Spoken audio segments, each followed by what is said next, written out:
content dong ba lo jo ka te dia te ko ne chan lan ne ko kor panaje ka benebe ka ngara te ka gora ba lo irartin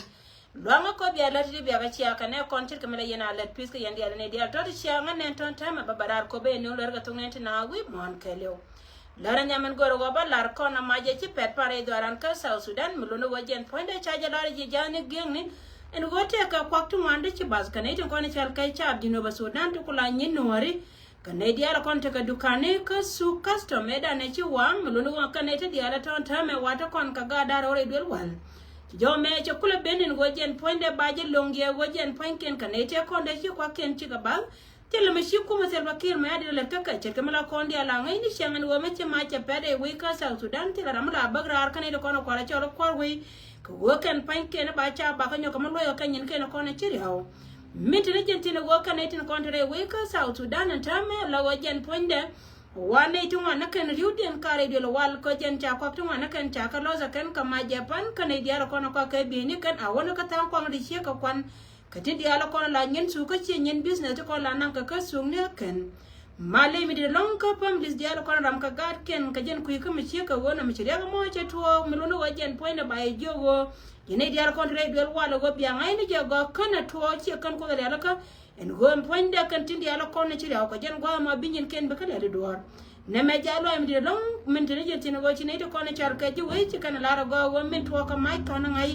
amane gwa la gwa joza mechi mar bati anka warbo ngor kala wo kanida kone charka ji waya kan kantara kana larna ken anta me jen makula ben ga kora tin ngo jen chiata ka ngai ni panen wache to ro me chi ka wona dungdo won ta mate ka ne konteri del walti chuj ko ku ko cha kwa ken cha ka lo sa ken Raindong dia na mechi to ka jong le state dor me chal ka ayo de ngo jen chaje bo wale ne ko ne chal ka ne Salva Kiir ma yadi de jo me we ka ne dia lo ko ne pinchi ngan go yen pain kun tore je bu che jen to de mi che ka wona dor me chal ka ayo ka re lo kan ta ma kan pain ken ka lis ne dia lo ko ne ba bo ken reason na nombo ka ne tin ko na ko re chore ji ko ma Salva Kiir ma yadi e le ngana le ka ne je ken en go ka ne ko ne chal ka icha Titare dur daro titi to konre loka te kanede kono kwala chol ijiaji tita ka yot kanede kono tare loka njoka ku media na kena go kon mo go kan ti ane lor kare nyal tele mbok tele kono ba ko longa ba ko terba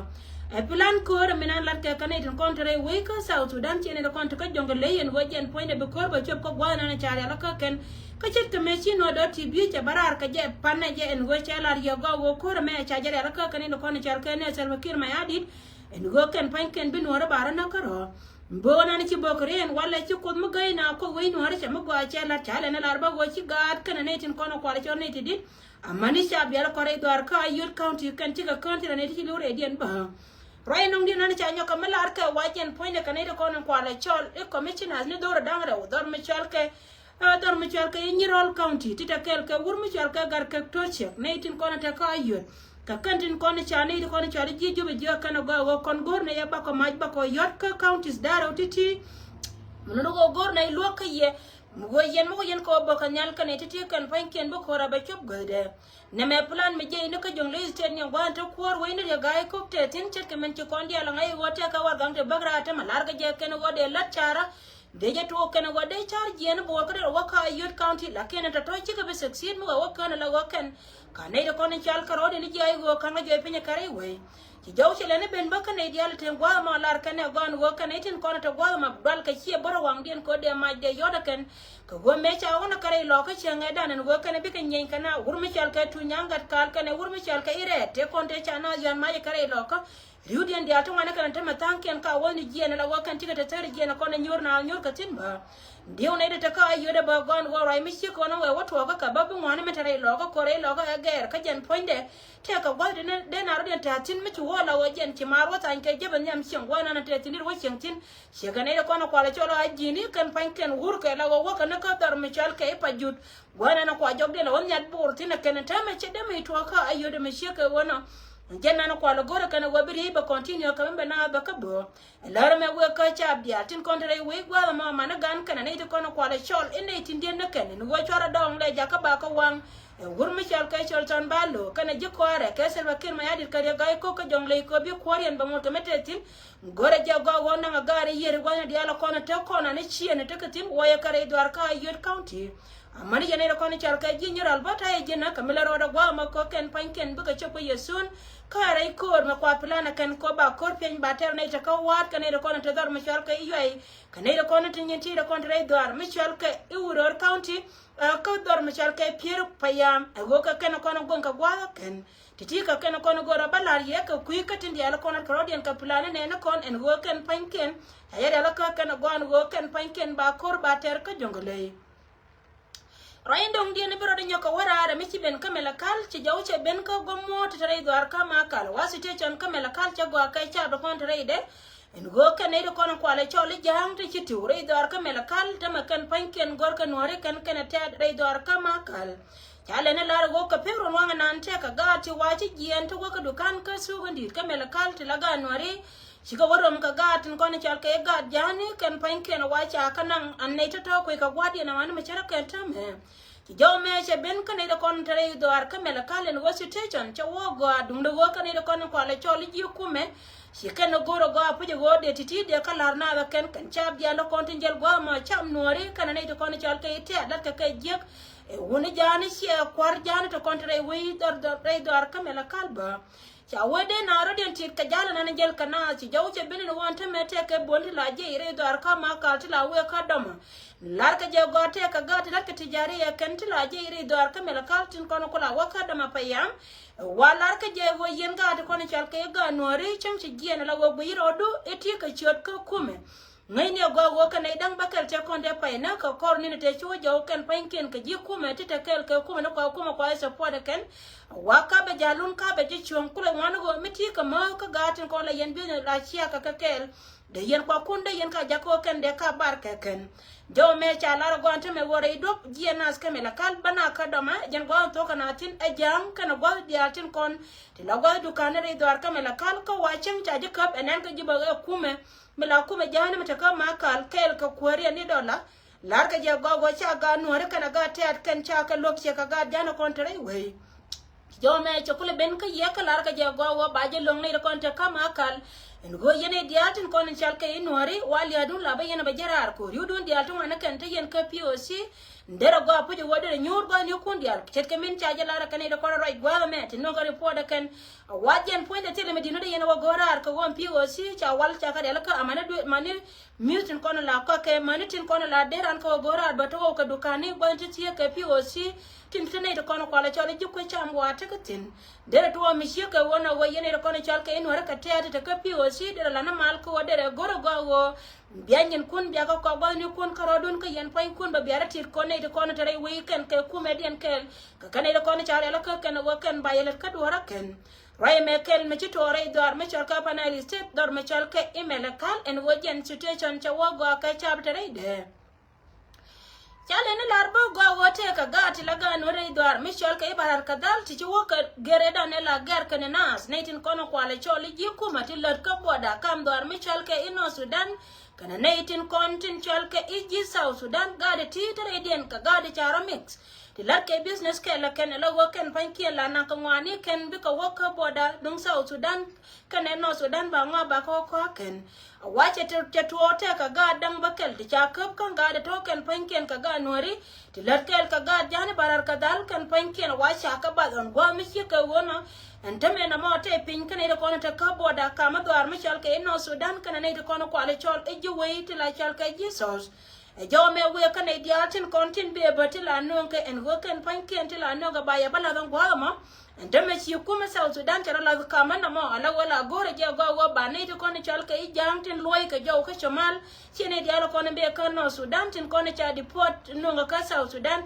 la wajen te kan ida charo ya la ka te la ga jan la wa family ni jan dia da content be kan no Sudan la ka wa lora ken der to bon wo yene tin kono kwale chori ji South Sudan te la no te la je ngwa ma ba mitela ji transport de go na jena woder la ko de kar yawtin kono kula riya ne da kono char ka ji business ko wajena na kula to wanta me wachi ji business rodi de kama ma ko te ka kar yasken la wana wa kan no ka ji nup ka ken miti ka yoda la gwadi ko da ka ko mi jar kare business bi ka dwal ko jen ba ji banare de chit ka melat ka ta me wajin mi ci wo wi ko tel ka ke walo yi kana da ne de ko ni chal ka ijan ka ma dwar mi chal ka ino Sudan ka ne South Sudan ajana chala la da ka mi ci ka wona ko ngai ko ndi ala go anta ma ka ne de ko ni chal ka ijan ajen wait edu ndi ne to kana skano Sudan ko go ken panken chara mat ne tin ko no kula re bole tin nyen ka ji South Sudan ko tintere we Joe me awe ka natin content non ka natin cha deport back to South Sudan and we mangi rodo wi jin nor chukot kel ka pamani ne jana tan kono lor ka ku medien ka go chiri udun dia chika ba chuma tema wala baba yore pinche ka tor ka bi ka chore au kam ni te kono wakatin te ka pamali stu wan te kan chup cheni kon dum do kanan la ro ka ne cha kana chi jo me cha ben ka gatin kon te kano Sudan to gor ka je go jen ba long ye Roya montame woken pankin wate kanedi chano kanedi nyam te kon ka kono ne chop dori ken kono wokatin ne me dero go wode yena lingane kono chalke jinno Sudan tin bete la chap nyin South Sudan en godere la koda kariya to kono chalke arias business ci ma arias kuma selba ke ma yadir ko la jang ngora ba belintin ka ken ba ka ba yor penkie ka to har kam netin kono kana ne chop re dori ken tin go ka je kenen wode kuma mentene dial tin ci de ne tin kono chalke ji South Sudan de kana ben ngai ka de ben go ye jojen go chana cha kana la kana yor penya kan kana chop kwana na dong tene ideal te ka tin la cho won ya kana to ba pamne ne jana ba ko no ken ne me jana no goro go balar kon ka kui ka tin dial ko lan ro kan na Sudan go biara tit ene dial ko no kwa di port back to South Sudan me tele ji yo ko lo ngano go bi roi kana de ko ne chal kene ko jin ba to ba je lura ken beger go bi beliu ka kene ne chop gwana na goro wadi wotin Gugriya ne ka were dor Michel ka Ethiopia ka ne dialo ko na te ka Ethiopia ne dialo ko na te dor Michel ka Gambela region Kelly o wana ka kemne ke en go chit lor che ben ka ne tin konon chal ka iga nyak awate ka ne ti chara dol te la krim no la nyak te la te dor plani de kontre wait lo ka ku Michel ka Mrs Alimu to ka na kwar ni Dr Galwa e go ken panken chara ya ka ne bi ka nyen ka nor ba Joe ma we ka ne dialo ko ni chal ka ji kam ni che ka ne to ko la refugees la nyen South Sudan go bi ajel kun bi akati le kanin jamatin tam ajel go chara ya ka ka je ka wata ka sa pon mi di chiko ko mai ka cha ka mai anaitin kono kwa je le go ba wajen de ne ko ni chal ka ji South Sudan de ka nyoka me fi ka jawa ken ci jaw ci le ne ben ba ko go mot kono go an wajen chala ne larba go wote ka ne de ci gen ka el ka wur mi chal ka ne ti je ka mela kal ti cha mai ka yo akwar ko la akwar ma kal ni gabana dar mi chal ka mela kal min la choro de dola la wajen point de wate ka ne de cha aya ken ko gor ka je wajen de do de jala da ken chara chu mar ka krim no la ti ke le jo me we ka yen ga te ko ne chal ka ga no re tin la jel go ni dialo kono wakatin ko ngai ko ndi alenta me wukide me wukid jambi na bi ka jien pinchieni bi ka ben ka Gambela ka bina jena Gambela wana pinchieni ko wana ka families kien tede jelo ko ne jelga yakar bi ne kun ko gojen chabi nong dada ka ken ko ken chicken gorbi kuma Ethiopia bete ka ngai dum do gojen panken ka criminal ti chama ne ka kwa ne de kono kwa jelo goro go ba ji South Sudan de konto go ma ba ka ler ka duar ngai me awo ka yendi al ka jalen jel ka ye wojin ma ngai je gon gojen poinde en gwa ma dala gwa mi je ka jidi ro la ka bi chon ka jende ya goro gwa dala la jalle ka wukira nani chianga ya gwa ken pankin and dubdi ala kona jel yantin lor ke china me che ben ka jen to da ka min dini jena long wa gor ka je gwa ba netin konon chal ka ichap tin kona chi podor me chal ka Nasser kana ne to konon ta ko wala ken pankin ba ko nyoka chwe jo kui bunya me chika watin kana ti kan pankin kan ne to kono kula bun kan ka je go ka kana din kon te ba na me ba la da ken la kin cha bar tin kono kwale chole bar anyak tin kono tare do arkel kana ne kono chal ka nore kana kono cha je ka cha aya ne to kono kwale chole gitar nore tin gor ka je kana go ken pankin de families dia te kon de cha display chen ye ke re do me chal ka Nasser kana wulang de ko nyoka me chwe ka jawa ken ti kana kono me wala ka chen kara o ka payen wala re upalni ron ba do da wudi genda da wudi je piska yendial yene dial toto go mata lo ngo ko bi aka chia ka ne kon wo min te ka jong le state ajen kor ka me cha ko la yene chenga da ne go kana de kono chal ka jong le gor ka je bara na karo dien tie da rodun yene dial kon to go mo en go jen point de tele jang mita gar kan yano ba yin nan ko jang ti kana goran tame en go ba la ri chin wori nyen especially no to contrary dar mi chal ka jong le go ba la ri chicken yen ka jang kan cha ya gor ko ngai kan go mo wara wo kap kan to